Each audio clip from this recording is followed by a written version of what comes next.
മൻമോഹൻ സിംഗിന്റെ സംസ്കാരത്തിനെ ചൊല്ലി വിവാദം അവസാനിക്കുന്നില്ല. മൻമോഹൻ സിംഗിന്റെ കുടുംബത്തെ കേന്ദ്ര സർക്കാർ തഴഞ്ഞുവെന്നാണ് കോൺഗ്രസ് വക്താവ് പവൻ ഖേരയുടെ ആരോപണം. ദേശീയ പതാക ഭാര്യയ്ക്ക് കൈമാറിയപ്പോഴും ഗൺ സല്യൂട്ട് നൽകിയപ്പോഴും പ്രധാനമന്ത്രി എണീറ്റു നിന്നില്ല എന്നും കോൺഗ്രസ് ആരോപിക്കുന്നു. വിലാപയാത്രയെ അമിത്ഷായുടെ വാഹനവ്യൂഹം തടസ്സപ്പെടുത്തിയെന്നും പവൻ ഖേര പറഞ്ഞു. പി ബസന്ത് വിവരങ്ങളുമായിട്ട്. ബസന്ത്, സംസ്കാര ചടങ്ങിന് ശേഷവും ഇതുമായി ബന്ധപ്പെട്ട വിവാദങ്ങൾ തുടരുകയാണ്. രണ്ടു ഭാഗത്തു നിന്നും ഉള്ള പ്രതികരണങ്ങൾ എങ്ങനെയാണ്?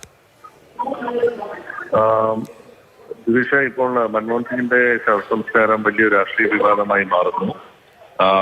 ഏറ്റവും സുപ്രധാനമായിട്ടുള്ളത് കോൺഗ്രസിന്റെ ഇപ്പോൾ വന്നിട്ടുള്ള ആരോപണമാണ്. അതായത് ദൂരദർശനാണ് ഇത് മാത്രമാണ് അനുമതി നൽകിയത് ഇത് കവർ ചെയ്യാൻ. മാത്രമല്ല ഇവർ ദൂരദർശനാകട്ടെ കോൺഗ്രസ് കുടുംബത്തെയും അതോടൊപ്പം തന്നെ മൻമോഹൻ സിംഗിന്റെ കുടുംബത്തെയും പൂർണ്ണമായും അവഗണിച്ചു. ഇവരുടെ ദൃശ്യങ്ങളൊന്നും തന്നെ കാണിച്ചില്ല. പ്രധാനമന്ത്രി നരേന്ദ്രമോദി അടക്കമുള്ളവരുടെ ദൃശ്യങ്ങൾ മാത്രമാണ് കാണിച്ചത്. അമിത്ഷായുടെ വാഹനവ്യൂഹം വിലാപയാത്രയെ മറികടക്കാൻ ശ്രമിച്ചത് പ്രശ്നങ്ങളുണ്ടാക്കി. ഗേറ്റുകൾ നേരത്തെ അടച്ചത് മൂലം കുടുംബത്തിന്റെ പലർക്കും അകത്ത് കിടക്കാൻ കഴിയാത്തൊരു സാഹചര്യമുണ്ടായി. മാത്രമല്ല ബന്ധുക്കൾക്ക് പോലും കിടക്കരികിൽ എത്താൻ കഴിയാത്തൊരു സ്ഥിതിയാണ് ഉണ്ടായത്.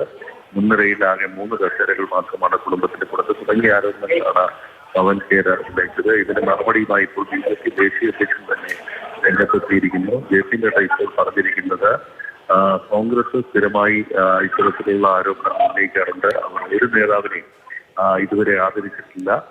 ഇത്തരം രാഷ്ട്രീയ വിഷയമാക്കാനുള്ള നീക്കം അപലപനീയമാണെന്നുമാണ് ഇപ്പോൾ ബിജെപി ദേശീയ അധ്യക്ഷൻ കുറ്റപ്പെടുത്തുന്നത്.